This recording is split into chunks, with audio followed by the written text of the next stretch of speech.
इस वीडियो में मैं आज आपके साथ डिस्कस करने वाला हूं जो हमारा मॉडल पेपर 1 था उसके सॉल्यूशन पार्ट को मैं आपके साथ डिस्कस कर रहा हूं। और जो मॉडल पेपर है उसमें मैंने जो 35 सवाल हैं इससे पहले एक वीडियो अपलोड किया है।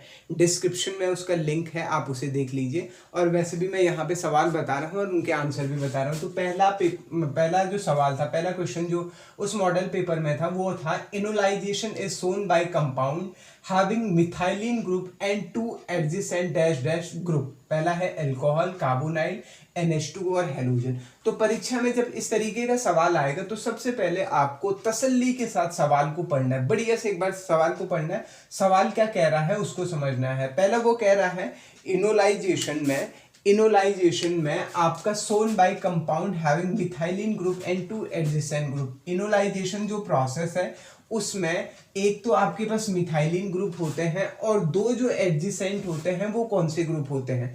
तो इसमें आंसर है आपका कार्बोनाइल ग्रुप।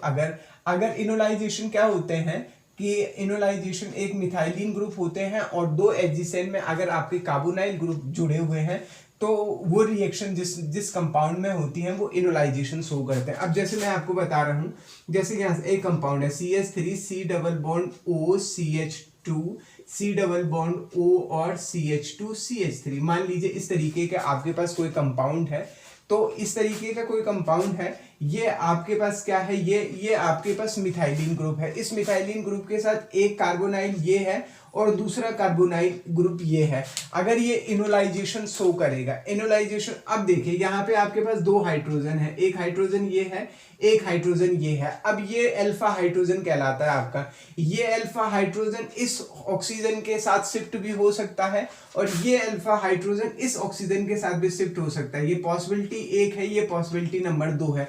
और दोनों सिचुएशन में आपको अलग अलग प्रोडक्ट मिलते हैं।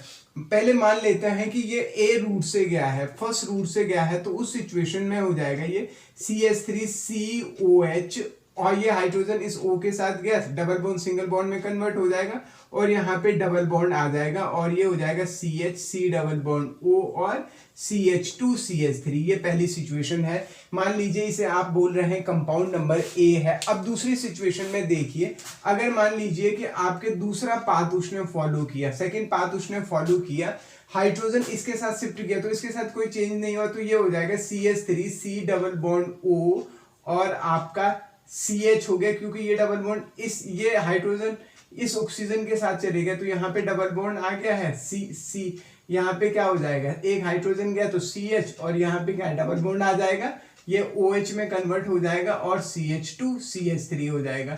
ये कंपाउंड नंबर B हो गया है। अगर आप इसका ओजोनोलिसिस करेंगे आपको अलग प्रोडक्ट मिलेगा और इसका ओजोनोलिसिस करेंगे तो आपको इसका अलग प्रोडक्ट मिलेगा। तो इसमें ये जो पूरी प्रोसेस हुई है इसको हम इनोलाइजेशन कहते हैं। इनोलाइजेशन होने के लिए कंडीशन क्या है, एक आपका जो मिथाइलिन ग्रुप हो उसके साथ दो एडजेसेंट आपके क्या जुड़े हुए हों, कार्बोनाइल ग्रुप जुड़े हुए हैं, कार्बोनाइल ग्रुप अटैच हो। तो यहाँ पे आंसर क्या है, कार्बोनाइल। अब जो दूसरा नंबर का सवाल था, number of vibrational degree of freedom for your H2O molecule. मैं सवाल को लिख दे रहा हूं, सवाल को मैं थोड़ा आसान करके लिख रहा हूं कि H2O जो मॉलिक्यूल है, H2O में आपको क्या निकालना है, vibrational degree of freedom, vibrational degree of freedom, ठीक है। और वाइब्रेशनल डिग्री ऑफ फ्रीडम का सिंपल सा मतलब क्या है, जितनी वाइब्रेशनल डिग्री ऑफ फ्रीडम किसी मॉलिक्यूल के अंदर होंगी उतनी सारी उसकी क्या होंगी,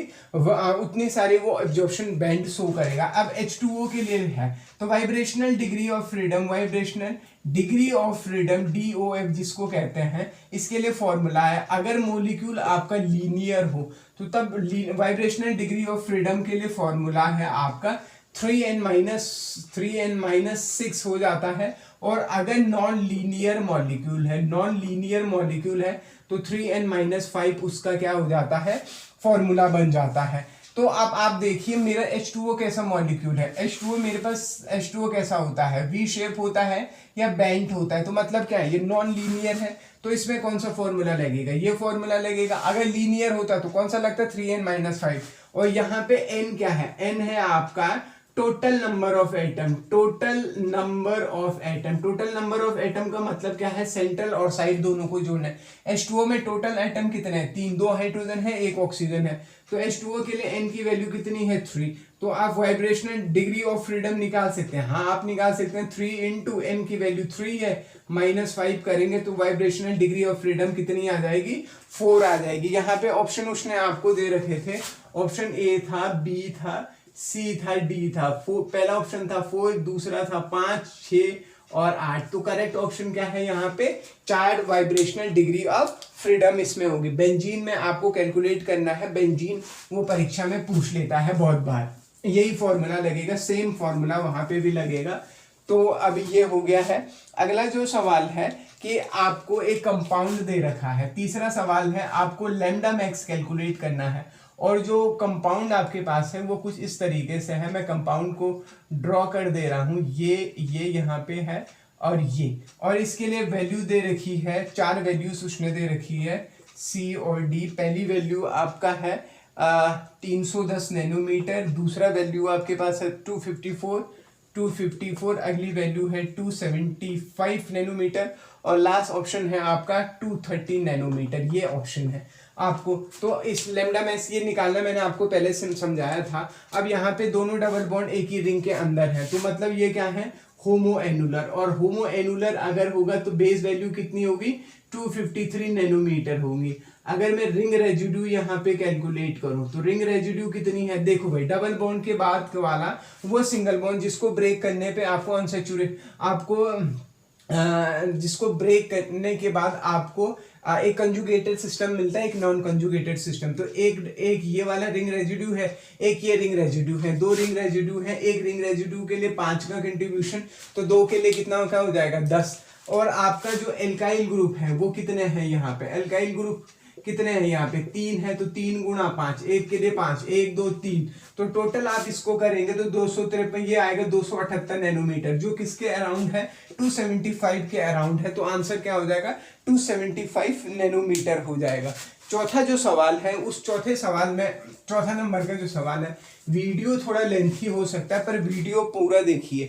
देखिए मैं ये नहीं कह रहा हूं कि सवाल यही आने वाला, पर मैं ये कह रहा हूं कि इसी कॉन्सेप्ट से रिलेटेड सवाल आपके पास आने वाला है। चौथा सवाल है कि उसने रिएक्टिविटी का ऑर्डर पूछा है, रिएक्टिविटी का ऑर्डर पूछा है, और रिएक्टिविटी किस किस का पूछा हुआ है उसने, पायरॉल की, दूसरा है आपके पास फ्यूरॉन की, और तीसरा है आपके पास थायोफीन हो गया है। 3 है, इनकी रिएक्टिविटी को इंक्रीजिंग ऑर्डर में लगाना है। तो सबसे ज्यादा रिएक्टिव पायरॉल होता है, फिर फ्यूरॉन होता है, और ये क्या होता है, फिर थायोफीन होता है। ये रिएक्टिविटी का ऑर्डर है। अगर इसका मैं इन्वर्स कर दूं, जो सवाल वो पूछ सकता है, अगर वो आपसे पूछ दे कि स्टेबिलिटी का ऑर्डर क्या होगा, तो स्टेबिलिटी का ऑर्डर इसका रिवर्स ऑर्डर हो जाएगा। पायरोल सबसे ज्यादा, थायोफीन सबसे ज्यादा क्या होगा आपका, रिएक्टिव होगा, स्टेबल होगा।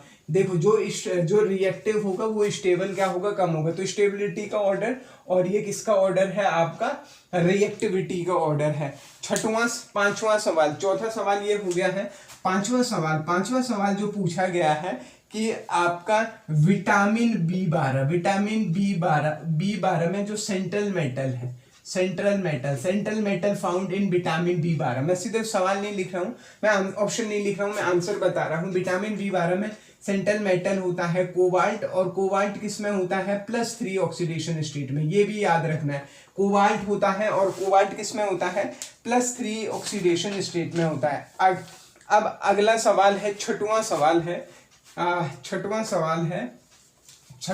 है, और ये सवाल मैंने पहले भी करा रखा है, तो इसलिए इस सवाल को मैं आपके लिए छोड़ दे रहा हूं। सवाल है ferrocene at low temperature, ferrocene मैंने पहले भी बताया था। पहला हो गया है स्टैगर्ड, दूसरा हो गया है आपके पास इक्लिप्स्ड, और सी ऑप्शन है बोथ, और डी ऑप्शन है आपका नन। इस सवाल का आंसर आपको मुझे कमेंट करके बताना, ये सवाल के लिए आप खुद तलाश करेंगे। अगला सवाल है ऑक्सीडेशन स्टेट, ये बढ़िया सवाल है और ये है सवाल नंबर 7वां। वो पूछ रहा है ऑक्सीडेशन स्टेट या oxidation number of iron in sodium nitroprusside. मैं सीधे आंसर बता रहा, सोडियम नाइट्रोफोसाइड। बेसिकली जो सोडियम नाइट्रोफोसाइड का फॉर्मूला होता है Na2Fe साइनो का होल 5 और NO हो गया है। ये आपके पास सोडियम नाइट्रोफोसाइड का फॉर्मूला होता है। एक सवाल तो डायरेक्ट यहां से बन सकता है कि इसका फॉर्मूला क्या है। दूसरा सवाल जो है, इसमें दो टाइप के लीगेंट हैं आपके पास, एक साइनो लीगेंट है और एक नाइट्रोसाइल लीगेंट है। ये जो एनो लीगेंट है इसकी स्ट्रेचिंग फ्रीक्वेंसी कभी कभी पूछ लेता है, तो इसकी स्ट्रेचिंग फ्रीक्वेंसी होती है 1947 सेंटीमीटर इनवर्स, किसकी, एनो की। और यहाँ पे जो एनो होता है वो होता है NO आपका +1 ऑक्सीडेशन स्टेट में होता है। तो आयरन की ऑक्सीडेशन स्टेट हो जाती है, आयरन की ऑक्सीडेशन स्टेट अगर आप कैलकुलेट करोगे तो आयरन की ऑक्सीडेशन +2। मैंने कहा सोडियम नाइट्रोफोसाइड की का फॉर्मूला ये है Na2Fe साइनो का होल 5 NO, और NO आपके पास नाइट्रोसाइल जो होता है ये लीनियर फ्यूजन में, NO लीनियर भी हो सकता है लेकिन बेंट भी हो सकता है, लेकिन यहाँ ये लीनियर में रहता है। इसकी जो स्ट्रेचिंग फ्रीक्वेंसी है वो 1947 सेंटीमीटर इनवर्स होती है। NO +1 ऑक्सीडेशन स्टेट शो करता है और आयरन उसमें +2 ऑक्सीडेशन स्टेट में होता है। अब एक बार ये क्लियर हो जाएगा। आयरन वहां पे ऑप्शन, करेक्ट ऑप्शन क्या है, +2। मैं ऑप्शन नहीं मैं सीधे आंसर सॉल्व करके बता रहा हूँ। आठवां जो सवाल है, आठवां सवाल है स्ट्रक्चर ऑफ, आठवां सवाल है स्ट्रक्चर ऑफ और स्ट्रक्चर किसकी, COHN2PPH3 का होल थ्राइस, इसकी स्ट्रक्चर पूछी हुई है। ऑप्शन नंबर है ऑक्टाहेड्रल, ऑप्शन नंबर बी है टेट्राहेड्रल, सी है लीनियर और डी है आपके पास ट्राइगोनल बाइपिरामिडल। तो इसमें जो करेक्ट आंसर है वो ट्राइगोनल बाइपिरामिडल है। कुछ ज्यादा सोचने की जरूरत नहीं है। अगर 6 लीगेंट होगा तो स्ट्रक्चर जो ज्योमेट्री होगी वो ऑक्टाहेड्रल होंगी, 4 पे टेट्राहेड्रल, 2 पे लीनियर और 5 पे ट्राइगोनल बाइपिरामिडल। कैलकुलेट करो, 3 लीगेंट तो ये हो गया, 3 PPH3 है, 2 में एक मेरे पास N2 है और एक हाइड्रोजन है। तो इसकी स्ट्रक्चर कुछ इस तरीके से होगी। कभी कभी स्ट्रक्चर से भी पूछ सकता है, CO बीच में हो गया और तीनों जगहों से मेरे पास PPH3 है। यहाँ पे PPH3 हो गया, यहाँ पे भी ट्राइफिनाइल फॉस्फीन हो गया है मेरे पास, तो यहाँ पे हो गया है। और यहाँ से साथ एक जगह मेरे पास हाइड्रोजन होगा, एक जगह मेरे पास क्या होगा, नाइट्रोजन होगा, N2, ये इस तरीके से होगा, नाइट्रोजन N2 हो गया। और यहाँ पे मेरे पास हो जाएगा, ये हो जाएगा मेरे पास, इसकी स्ट्रक्चर हो जाएगी TBB, इसकी स्ट्रक्चर हो जाएगी। ठीक है। अब 9वां सवाल जो है, 9वां सवाल कह रहा है, 9वां सवाल जो कह रहा है, 9वां सवाल है कि DMG बहुत ज्यादा इंपॉर्टेंट है। हाँ, DMG का इस्तेमाल निकिल के एस्टिमेशन में किया जाता है, निकिल के एस्टिमेशन में किया जाता है। इसमें निकिल की ऑक्सीडेशन स्टेट हो गया, इसका स्ट्रक्चर हो गया, वो ढंग से देख लीजिए, वो मैंने पिछले वीडियो में डिस्कस भी कर रखा है। अच्छा, 10वां सवाल है डिस्प्रपोनेशन रिएक्शन, 8वां, 9वां, ये 9वां सवाल था। 10वां सवाल है डिस्प्रपोनेशन रिएक्शन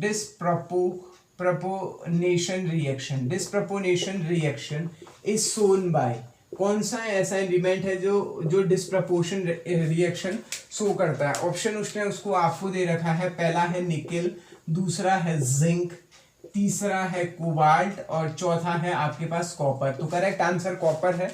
और कॉपर क्यों है इस बात को समझाता हूं।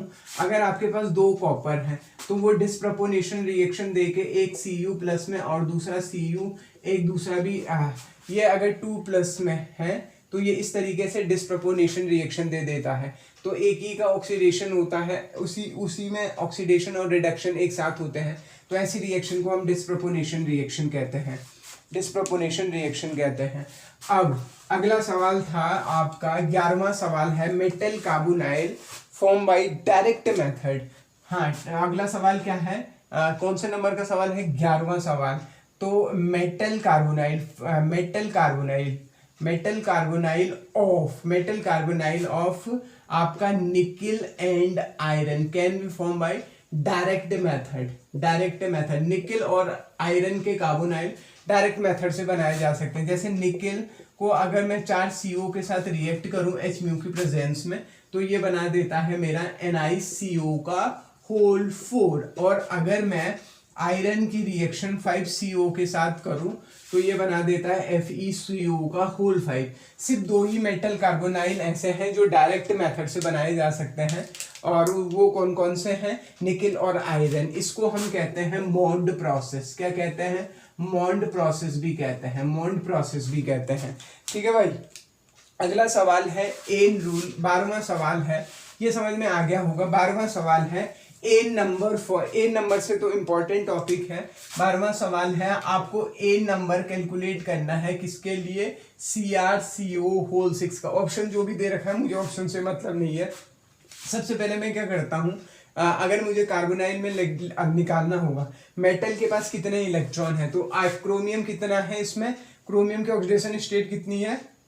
क्रोमियम आपका 0 ऑक्सीडेशन स्टेट में है। 0 ऑक्सीडेशन स्टेट में हो गया तो क्रोमियम के पास 24 इलेक्ट्रॉन होंगे, क्योंकि एटॉमिक नंबर कितना है? 24, क्योंकि उसमें एक भी इलेक्ट्रॉन, क्योंकि ऑक्सीडेशन स्टेट 0 है। और 6 CO है मेरे पास। एक CO मेरे को 2 इलेक्ट्रॉन देगा, तो 6 CO कितने देगा? 12। 24 तो इलेक्ट्रॉन क्रोमियम के पास है, 12 इलेक्ट्रॉन लीगेंड से आए, तो मतलब टोटल इतने कितने इलेक्ट्रॉन हो गए? 36। तो ए नंबर कितना हो गया इस कंपाउंड के लिए? 36 हो गया। 36 होने का मतलब ये क्या है? डायमैग्नेटिक है। अगर एग्जैक्टली 0 ग्रुप गैसेस के बराबर आ गए डायमैग्नेटिक, और अगर नहीं आया तो पैरामैग्नेटिक। और ये क्या है? स्टेबल है। अगर एग्जैक्टली 0 ग्रुप के एटॉमिक नंबर के बराबर आ रहा है तो वो स्टेबल है, और अगर नहीं आ रहा है तो वो क्या है? अनस्टेबल है। अगला जो सवाल है, ये 12वां सवाल हो गया। 13वां सवाल क्या है? 13वां सवाल आपको कह रहा है वो कि ये जो CO ग्रुप है उसकी स्ट्रेचिंग फ्रीक्वेंसी कितनी है? तो इसकी स्ट्रेचिंग फ्रीक्वेंसी फ्री में होती है 2143 सेंटीमीटर इनवर्स। 2143 सेंटीमीटर इनवर्स, ये याद रखना है। जिसमें CO का जो बॉन्ड ऑर्डर होता है वो कितना होता है? 3। ये क्वेश्चन कहाँ से आया है? CO के मॉलिक्यूलर ऑर्बिटल डायग्राम से। फिलहाल आपको बस इतना ही याद रखना है कि CO की स्ट्रेचिंग फ्रीक्वेंसी 2143 सेंटीमीटर इनवर्स होती है और बॉन्ड ऑर्डर 3 होता है।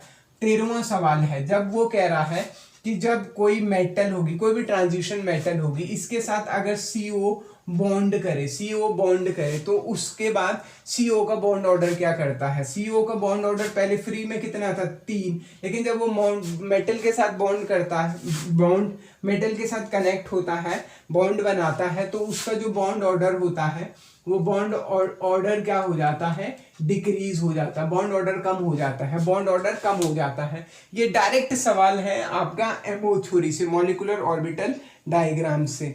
और आपका 15वां सवाल है पैरामैग्नेटिक अमंग फॉलोइंग। पैरामैग्नेटिक, इनमें से कौन सा?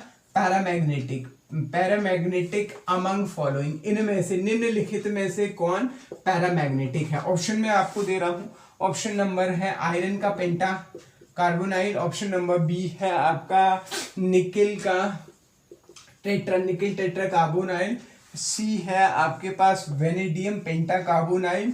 और D है आपका Cr का हेक्सा कार्बोनाइल, CrCO होल 6। तो मैंने अभी आपको बताया था एन रूल कैलकुलेट करना। अगर आप इसके लिए और इसके लिए एन रूल कैलकुलेट करेंगे, एन नंबर कैलकुलेट करेंगे, वो 36 के बराबर आएगा, मतलब 0 ग्रुप के बराबर है। तो वो कैसे, ये तीनों कैसे होंगे? डायमैग्नेटिक। लेकिन इसमें ये वेनेडियम ये वाला है, इसमें आप कैलकुलेट करेंगे तो एन नंबर आपका 35 आएगा।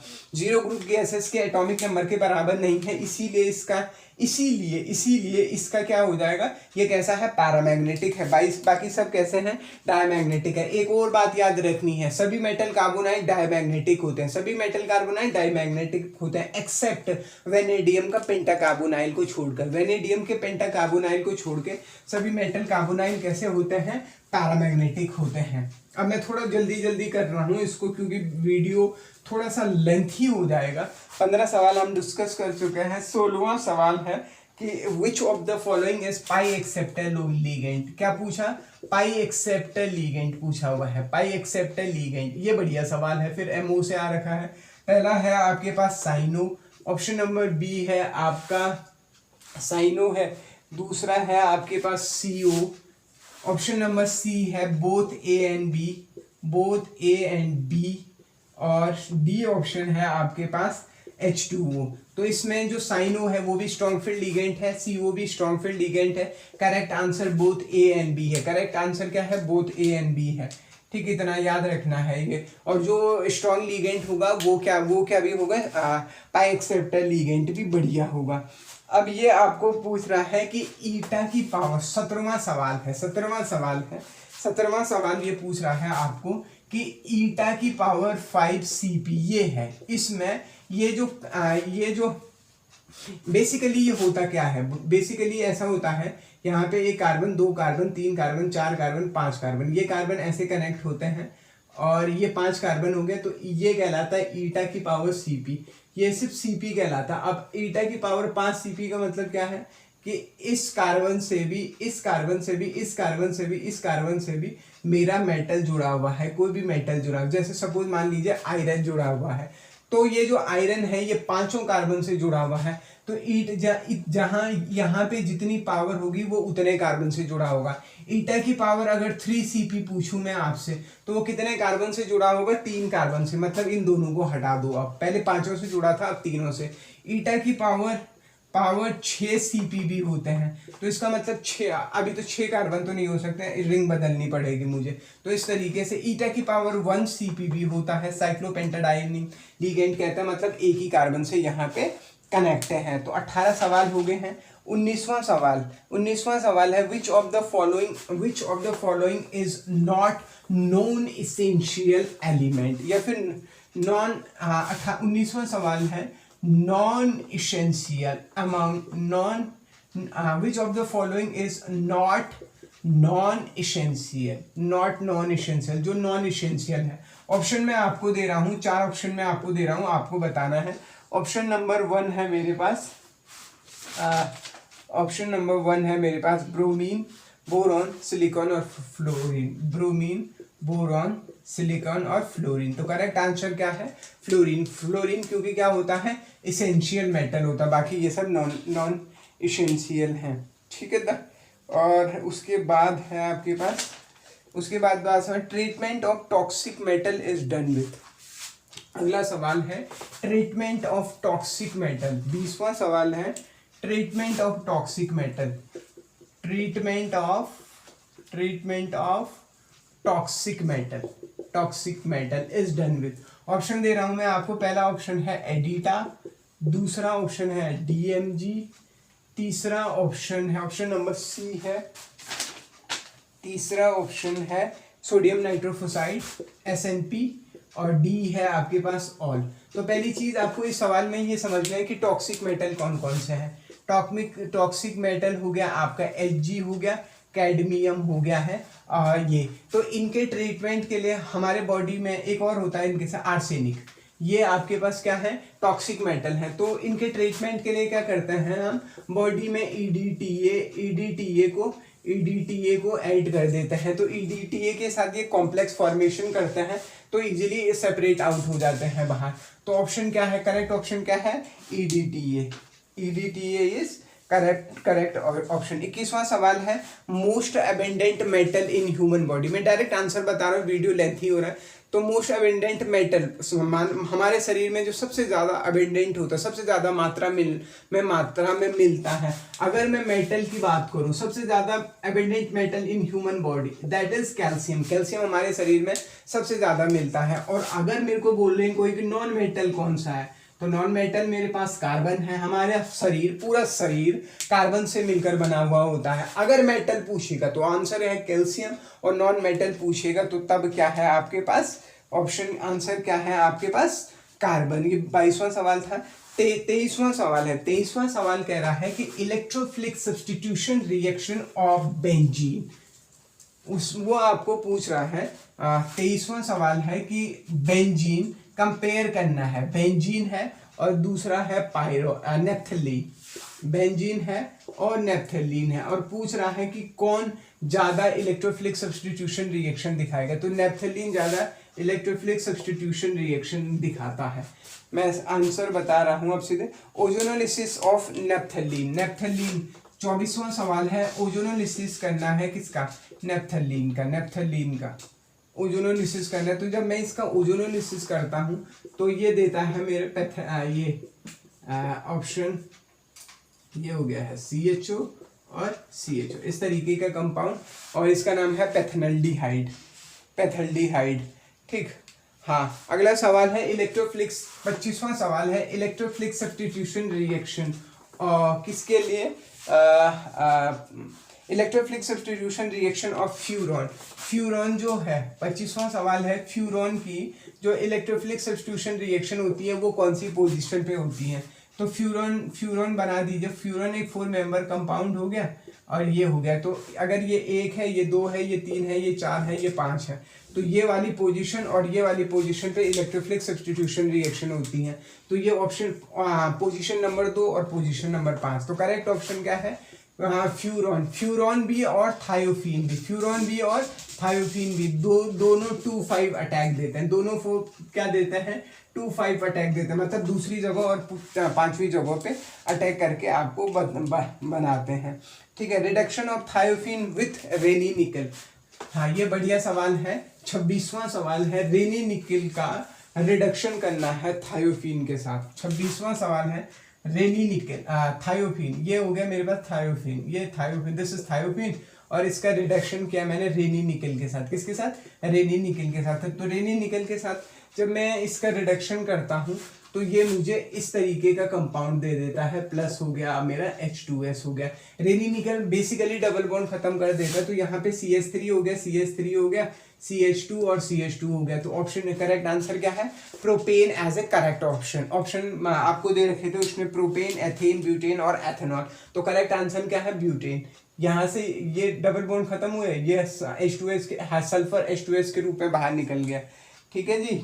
और अगला सवाल है enolic form of acetoacetic ester. Enolic form of acetoacetic ester, हाँ, acetoacetic ester, acetoacetic ester, acetoacetic ester का इनोलिक फॉर्म क्या होगा। मैं सीधा ऑप्शन बता रहा हूँ, CH3OH डबल बॉन्ड CH हो गया again, and it is C double bond O और OC2H5। ये है आपका इनॉल फॉर्म। और अगर मुझे इसकी कीटो फॉर्म बनानी होगी तो CH3C double bond O, CH2 C double bond O और OC2H5। इसका नाम है इथाइल एसिटोएसिटिक एस्टर हो गया है।